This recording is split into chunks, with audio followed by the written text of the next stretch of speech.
Hello everyone, welcome back to my channel. My name is Jalen and today I'm doing my October and November wrap-up. And so I had previously actually recorded an October wrap-up weeks ago, and for some reason the file was like corrupt or something, like I couldn't edit it in iMovie, and I never got around to reshooting it, and so now I'm just going to do October and November in full. So this is going to be a big stack of books, but yeah, I have a ton of really good books in the stack. A couple that I wasn't the biggest fan of, but overall, a lot of these are really great recommendations. Yeah, I lucked out with my reading choices for the last 2 months. So before I get into it, I'll share what I'm drinking today. Not a beer today, but I have an iced Americano. I figured that on occasion, maybe I should just share some beans that I'm working through. And right now I have from Hatchet Coffee Roasters. It's an Ethiopian bean light roast with notes of strawberry, watermelon candy, and juicy. Yeah, it's really good. I've had this one before. It's a favorite of ours in the house. Yeah, I tend to like my roast very light for coffee. But yeah, if you're a coffee head, highly recommend this roaster. Hatchet, really good. Okay, so starting all the way back in October, I'm gonna go in order here. So first up, I have Tiny Nightmares, which is a short story collection featuring a bunch of spooky tales of horror. They're basically a collection of flash fiction in that every story is 1,500 words or less. And I absolutely love that format and seeing what these writers can do and in terms of scaring the reader and developing characters and giving emotional stakes in such a short page count for every story. And I just thought this was so brilliant. There's a lot of really great stories in here, including one about an Uber passenger who's a serial killer. There's one about vampires. There's tons of different stuff going on in this collection. One that was really weird and out there was about this captain, I believe, on a boat, and they have a prosthetic leg that detaches, and when the leg is detached, it comes to life, and it has some sinister plans for the people on the boat. And I just thought it was so interesting. And I just realized there's a little boat. I think that might be for that story. But yeah, super fun collection. Definitely get it if you like short stories, particularly horror short stories. It's a must read, and I hope that they keep this series going and do a Tiny Nightmares 2 next year. This book was kindly sent to me from the publisher, Catapult, and yeah, I love them, love this book, highly recommend it. Definitely add it to your collection if you're a horror head at all like myself. Okay, next up, the incredibly buzzy, but very good, Leave the World Behind by Rumaan. I loved this book so much. It's everywhere right now, and for good reason, I think. It follows a couple that are vacationing in an Airbnb in upstate New York, I believe. And I think one night after they get to the Airbnb, a couple comes to the house. They're a black couple, and they're claiming that they own the Airbnb and that something's going on in the city, and they escaped the city to come here, and no one really knows what's going on. And so this is a super suspenseful literary thriller. And so this book is super interesting because it's looking at the ways people respond to crises and the implications that class and race may have in those reactions. And I thought this book was so smartly written in that Rumaan kind of gives you this setup but doesn't tell you too much about one, what's really going on in the city. He gives you just enough to kind of know what's happening that the characters don't know. So there's a sense of some dramatic irony going on, but also he kind of puts the reader in the position of these couples, and he makes the reader question how would you react in the situation. And I just thought it was a really interesting thought experiment and a really propulsive read. I could not put it down. I actually had gotten an advanced listening copy of this book before I got this arc from the publisher Echo, which is awesome. But I was listening to it and I could not stop listening, and I've never done this before with an audiobook, but I was getting towards the end of the book and I could not stop listening, and I wanted to know what happened. I had to know, so I just literally stared at the wall and put it on 2x speed and just blasted through it because I had to know how it ended. It's a little bit of an ambiguous ending, but I think it's such a perfect ending as well. Highly recommend it if you are at all interested in that premise. It's a super fun read. If you're looking for something kind of quick, thriller-y, but has some depth to it, this is your book for sure. It was also just shortlisted for the National Book Award long list for fiction. I think it's very well deserved. Great book. I would love to revisit this one down the line as well. It's super fun, and I wonder what I might get on a reread because there's a lot going on here and it's such a slim book, but highly recommend it. Okay, next I have My Best Friend's Exorcism by Grady Hendrix. I was, as you can tell, kind of in a spooky book mood, and I had read his previous books, Horror Store and The Southern Book Club's Guide to Slaying Vampires, and this one was also really great. It's a fun 80s homage about these two friends, and one of them becomes possessed by the devil, and the other friend has to exorcise the demon from her best friend. And it's a super funny, fun, quick read. I do think this is probably my least favorite from Hendrix, but it's still really good. Well, actually, I think this one's better than Horror Store, but my favorite remains the vampire book that I mentioned. Yeah, this one's really fun. If you like Grady Hendrix at all and you haven't read this one, definitely try it out. Looking for a quick, light horror read that gets kind of gross at some points, this is your book as well.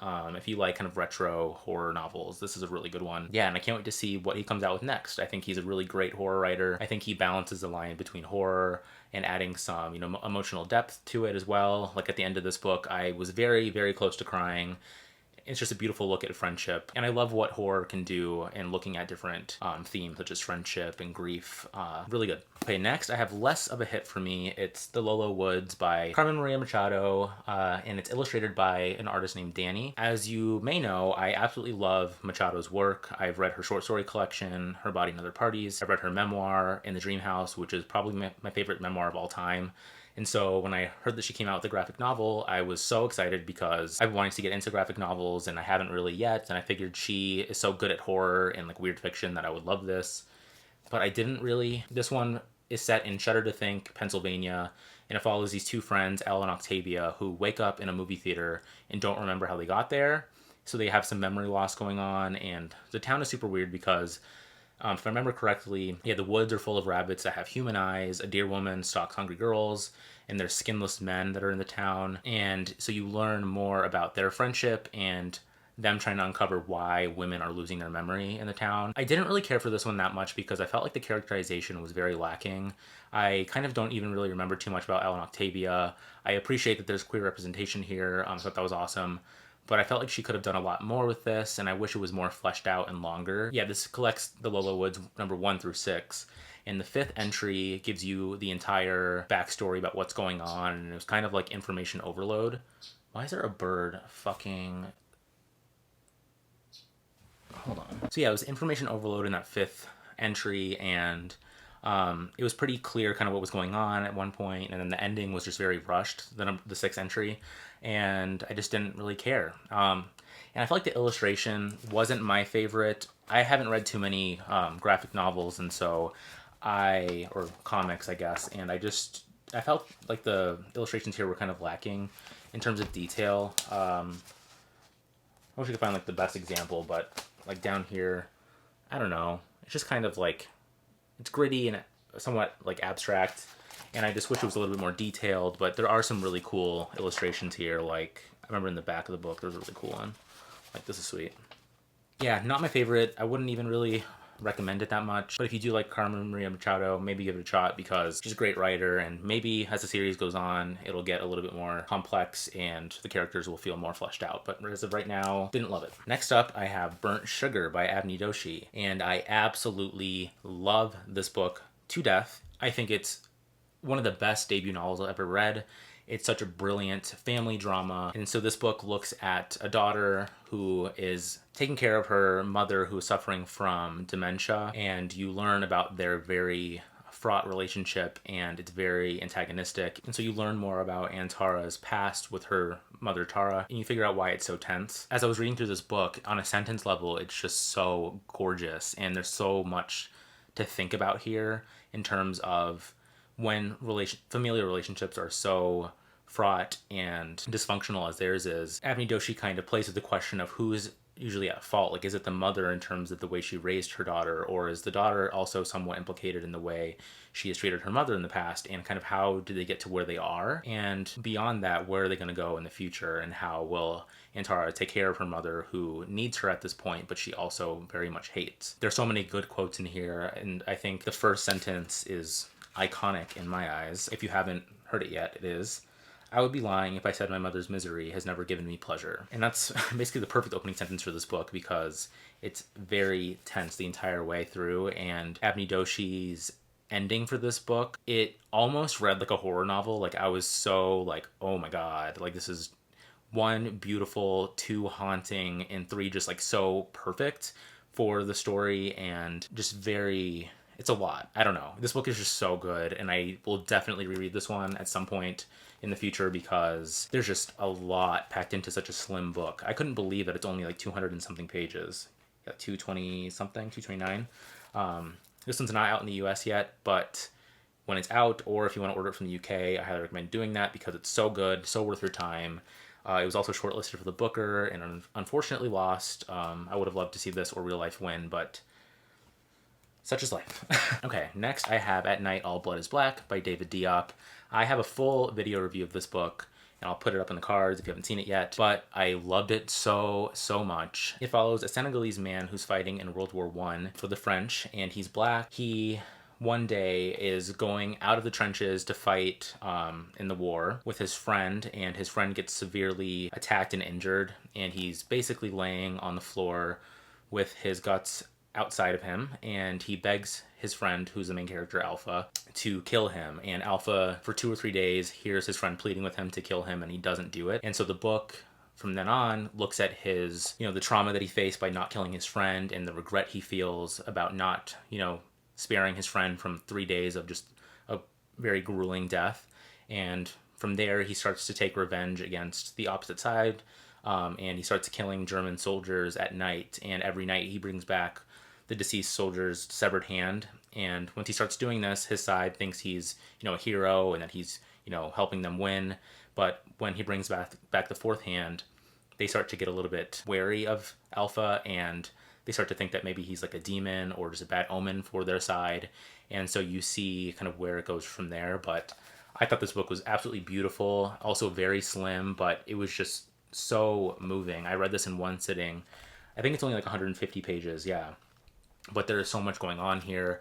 I don't even usually like historical fiction or war novels, but this one was just amazing. I highly recommend it if it sounds at all interesting to you. I haven't seen this one around too much, and so I really hope that I can push this book in a couple more people's hands because it's just that good. I still want it to be slept on. So yeah, check it out. Next, my queens, Trixie Mattel and Katya, their guide to modern womanhood. This book is just a fun, humorous satire of like a woman's guide, lifestyle guide. And I had recently just discovered their YouTube series called and I love it so much. I can't believe I haven't found it before. It's been out for like years, and I feel like I'm the last gay on earth that has heard of this series, but it is so funny. They are so funny. This book is, in a very similar vein as to that web series. My favorite chapters here are the ones in which they're kind of going back and forth, having a conversation about a topic such as traveling or personal style. Yeah, and it features really great photography. It's just a really fun read. Loved it. Nothing mind-blowing or anything, but if you like them, definitely check it out. If you want something very light and humorous, this is your book. Okay, another amazing book, Transcendent Kingdom by Gyasi. I love this book so much. I think Gyasi's doing a lot with this book. What I think stands out the most to me about this book is that it actually made me question my beliefs a little bit, in that I tend to find that when something's not rooted in science, I don't really buy into it. But the main character here, she is a graduate student who is working in science, basically studying addiction and depression through analyzing mice. The book is basically the main character, Gifty, kind of grappling with the recent passing of her brother, who was a teenager when he died from heroin overdose. Subsequently, her mom is very depressed now as a result of her son's death, and she's looking into why the brain operates in the way it does. But she's also considering these questions in light of her very religious upbringing, and so she's grappling with science and faith, represented well in this cover, and figuring out kind of why we behave the way that we do. 1, through science, and 2, through faith and religion. I just thought this book was so well done on that regard. It's a very emotional read, but it's not, too heavy-handed, I guess. I think she does a really good job at looking at these topics and looking at a family drama of sorts in the way that the daughter is trying to hold together her mom's sanity and also dealing with her own trauma from losing her brother to addiction. And it's just a really, really mesmerizing novel, and I loved it so much. The writing's beautiful. Oh, another note, I think it's a really great look at the way the opioid crisis impacted Black people in America and how that's often an overlooked aspect of the opioid crisis, and she really shines a light on that. And I thought that was very amazing and necessary, and yeah, highly recommend it. Don't really have anything bad to say about this one. Just a great book. All right, next I have a classic, and that is Frankenstein by Mary Shelley.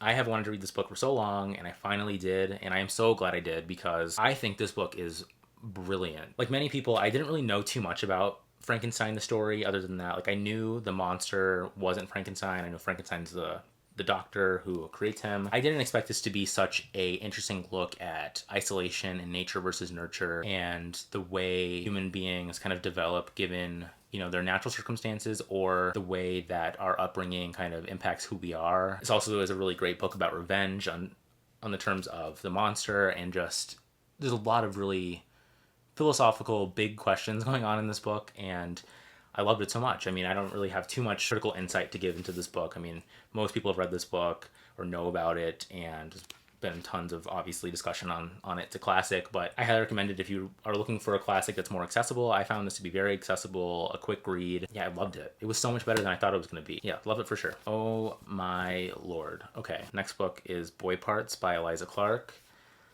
And I'm not sure, but I think this might be my favorite book of the year, maybe.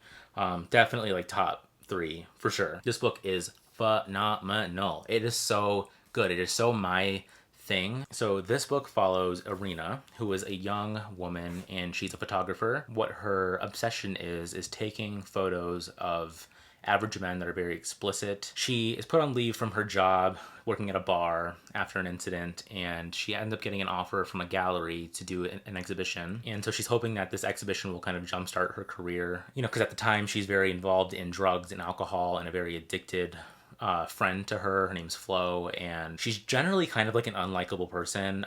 She's very kind of deadpan, has a harsh view of most people, and it's just kind of one of those more gritty characters you see in this kind of like millennial fiction. And as the book goes on, you kind of get more of a sense that maybe she's a little bit more unhinged than you might have thought at first glance. But so with this upcoming exhibition, she starts to try to like parse through her old material and seeing what she wants to put out there, her best work. And at the same time, she loves Tesco, and she meets a boy named Eddie, but throughout the book he's called Eddie from Tesco. He's a very like innocent young guy who's like exactly what she's looking for her photography. She starts to get very hooked to Eddie from Tesco, and things go on from there. And so you kind of just see her slip into madness throughout this book. And on the one hand, this book is very darkly comedic, and on the other, it's also a very sad look at a woman that is out of her mind, I think. I don't know, there's a lot of questions presented by this book, and I loved reading it because I was trying to figure out exactly what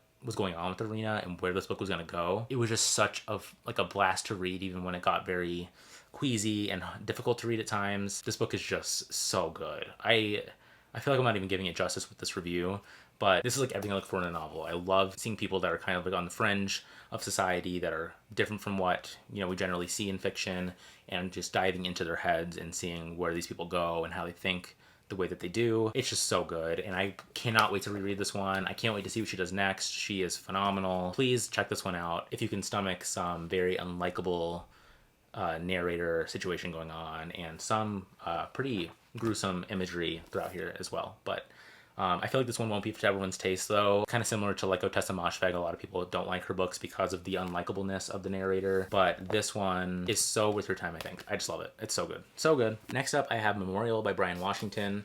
This is one of my most highly anticipated books this year. I was so excited to read it because, from what I knew, it is about basically like a gay, foodie family drama, and that's like everything I want in a book. So it seemed right up my alley, and I actually really liked this book. It wasn't as, I don't know, mind-blowing as I was hoping it would be, but it's a really good look at a family drama and, you know, a gay couple that have been together for a while, and their relationship's getting much more violent as it's going on, and very tense and dysfunctional. Yeah, this book is a perfect like dramedy. If you like, you know, gay family dramas, like this is definitely a book to pick up. I did have a couple problems with this book in terms of the way dialogue was written. I'm not usually bothered by there not being quotation marks, but often he would split up dialogue in that he would put sentences on every line. He'd do a line break, but sometimes the characters wouldn't switch in dialogue, and so there were a couple occasions when I was kind of confused about who was talking, which took me out of the book. But aside from that, I think it's a really beautiful story. Definitely had a couple problems with it. Definitely worth your time, though, if it sounds interesting to you. Okay, next up, my least favorite book that I've read in the last 2 months. It's Fangs by Sarah Andersen. This is another graphic novel, and I bought this on a whim. It looked pretty. Has like the black edges, but I really did not like this book that much. Basically, it's just like a romance graphic novel following a vampire, her, and a werewolf, him. And every page is like basically a really bad joke that's based in like vampire and werewolf lore. Like, for example, like this one. They kiss. He had garlic. She's a vampire. Doesn't like garlic. And then she like feels sick. I don't know. Like, a lot of these, some are better than others. And I really like the art style. I think it's cool. I love how it's just black and white. But a lot of it was just very corny and like there's no real plot going on in this book. I think this book would have been better if there had been like a plot maybe, and relied less on joking about just generic vampire and werewolf tropes. Like, it was just kind of stupid. I don't know. Not to be too harsh on this book because, I mean, I think it's cute. It is what it is. But yeah, I don't really care for this one that much. Another book I liked was Indelicacy by Amina Cain. This one follows this woman who cleans in a museum, and it's not really clear where or when this book is set.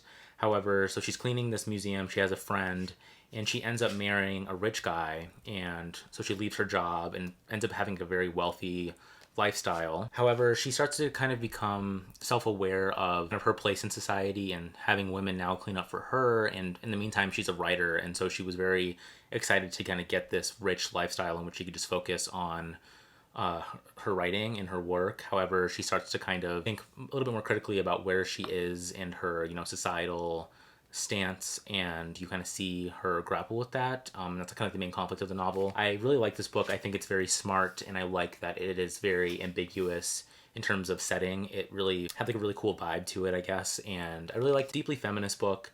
I really enjoyed it. I really tend to like these books that are focused on, an individual woman who is questioning certain things, rooted in feminism. And yeah, it's just a really great book, beautifully written as well. Wasn't anything mind-blowing, I would say, but really solid book. I liked it for sure. Okay, next I have So Sad Today, personal essays from Melissa Broder.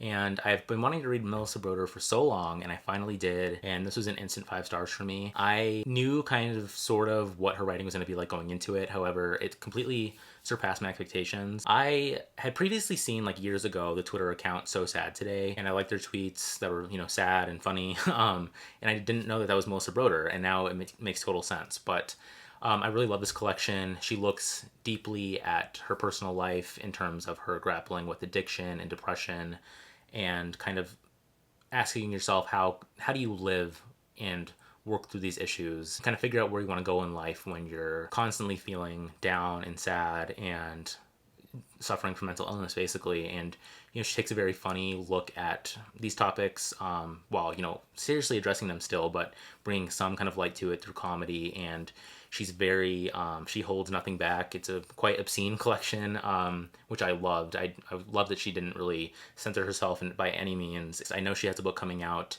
in early 2021 called Milk Fed, which sounds really good, and I have a copy of The Pisces, which I've been wanting to read for months now, and I'm planning to get to it soon. But really solid essay collection. Okay, another nonfiction book I have is I'm Still Here by Austin Channing Brown. And so this one is a memoir that follows Austin's life in terms of growing up being Black and Christian and a woman. And she documents her experiences and provides some lessons in terms of, anti-racism and how she as a Black woman navigates a world that is essentially made for whiteness. And I thought it was a really great memoir and look at these topics. And I think she's a very brilliant writer, very clear and strong in her positions in her writing. And I'm not religious, but I thought this was a really interesting look at her Christianity and how racism kind of roots itself in religion as well, and the way that she's navigated that too. I just thought it was a really good book. This is a solid one too. Okay, the last nonfiction book I have for Nonfiction November was Meaty by Samantha Irby. As you may know, I love Samantha Irby so much. I had read her previous 2 books before this. I actually listened to them, and I think she's just so funny. She's so good at looking at some serious topics in her life and, shedding some light on those issues while also, providing some comedy as well for her to kind of think through her trauma in her past and, her current suffering from Crohn's disease and, being a Black woman in America, all the things that come with that. I'll read anything she writes. She's just so good. And yeah, if you like audiobooks, definitely listen to these. They're amazing. And I think probably the best way to listen to these, or to consume these books, is through her narration, because she just brings a little oomph to the book. So for this book, I think one small criticism I have is that she tends to often rely on lists in her essays, which can get a little bit repetitive. However, she still does it in a really good way, so I still like it, but I wish she would kind of switch up frequent reliance on lists in her books. But other than that, she's amazing. So check her out. Okay, next, a really, really amazing short story collection I read is The Secret Lives of Church Ladies by Deesha Philyaw. This is some of the strongest short stories that I've read this year or ever. She is such a brilliant, brilliant writer, and she tackles some various themes about being a Black woman in the church, and all of these characters are kind of rooted in being a church lady in some aspect, or being around church ladies. And so she looks at a lot of different things through this, including queerness and not really being sure about God and how to navigate that while, you know, having the expectation of the church on them. Also a lot about grief, women dealing with that, and it was just amazing. I think my favorite story of the collection is Peach Cobbler, which is another family drama about a very tense mother and daughter relationship in which the mom is sleeping with a church pastor who is cheating on his wife with her, and the mom makes like the best peach cobbler ever, and he consumes that peach cobbler when he comes over every Monday. And you see the daughter kind of grapple with her mom not providing enough for her, and, you know, putting all of her energy into this man who's cheating on his wife with her, how the daughter deals with that. That's just one example of brilliant stories throughout this entire collection. Every single one is just rock solid. Okay, two more. Next I have Peach by Emma Glass. And this is hands down one of the weirdest, most like challenging in terms of figuring out like authorial intent with this book. So basically this book follows a woman named Peach who, as we start the novel, she has just been raped by an anonymous stranger. The book follows her next couple of days in terms of her grappling with trauma of being raped. And this book is so weird because it describes all of the characters, including Peach, as various like inanimate things. Like, for example, her teacher is described as custard. His body like is custard-y, and it's unclear. So like at first I wasn't sure if it was just like a description of the characters or if it was like literal, like if this book operates in, you know, a fantastical world, I guess. But another example is her boyfriend's name is Green, and he's described in various like woodsy ways, including like being a tree or being mossy or grassy. And this book is also weird because she goes home to her parents. So I think she's a teenager in this book, and her parents are like very sexual with each other. And like in front of her, they like kind of root her on to have sex with her boyfriend, and it's just like bizarre. There's just a lot going on here. There's a lot of gruesome imagery too, in terms of her after the rape. And you kind of see her constantly being, you know, traumatized by what happened to her, and her eventually deciding that she needs to take some kind of action about it. And that's all I'll give away for this one.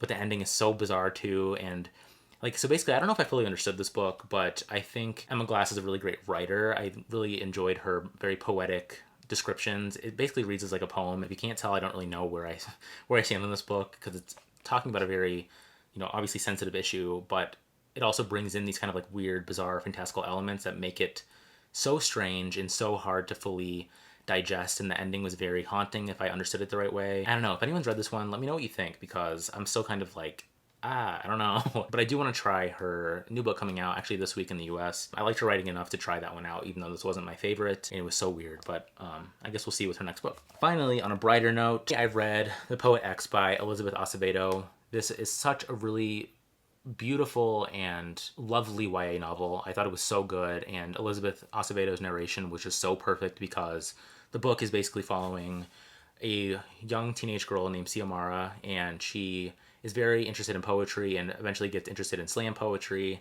And so you can tell Elizabeth Acevedo is kind of delivering the book as slam poetry, and she just has the most perfect narration for the story. And it follows her and her very religious parents, and her grappling with her sexuality and, you know, wanting to get more into poetry, but feeling resistance and abuse from her mother in doing that. And I thought Xiomara was one of my favorite characters I've read in a while. She's just such a brilliantly realized character in this book. If you haven't read it yet, definitely check it out if you like YA at all, or even if you don't. I think it's just a really great story. I almost cried like on 3 occasions while listening to this book. It's just so good, and I can't wait to check out Clap When You Land, which just came out recently, I believe, her new book, so highly recommend it. Okay, that was a doozy of a video talking about all these books. I hope I talked about them in some coherent way. I always forget about my drink, and now I have a very watered down, extra watered down, nice Americano to drink. Until next time, cheers.